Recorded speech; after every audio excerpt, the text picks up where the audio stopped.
ಪಾತ್ರವನ್ನು ಚೆನ್ನಾಗಿ ಕಟ್ಟಿದೆನೆಲ್ಲವೇ? ಇದರಲ್ಲೇನಾದರೂ ತಪ್ಪಿದ್ದೇನೆ? ಎಳ್ಳಿನಷ್ಟಾದರೂ ತಪ್ಪಿಲ್ಲ ಧೃತ ರಾಷ್ಟ್ರತನಯ. ನಟನೆಂದರೆ ನೀನೇ ನಟ ಸಾರ್ವಭೌಮ. ಈ ನಿನ್ನ ನಟನ ಕಲೆಗೆ ಎಂತಹ ದಿಗ್ದರ್ಶಕರಿಗೂ ತಂಗು ಬಡಿಸಿತು ನಿನ್ನ ಅಭಿನಯ ಚಾತುರ್ಯ.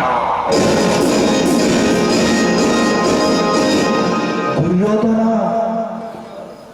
ಭೀಷ್ಮರನ್ನು ಕಂಡು ಕೇಳುವಳು ಭಾನುಮತಿ,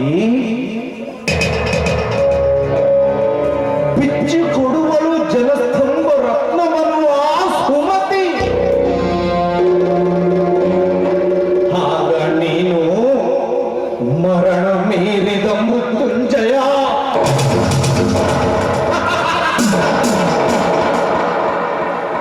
ನಾನು ಮರಣ ಮೀರಿದ ಮೃತ್ಯುಂಜಯನೇ?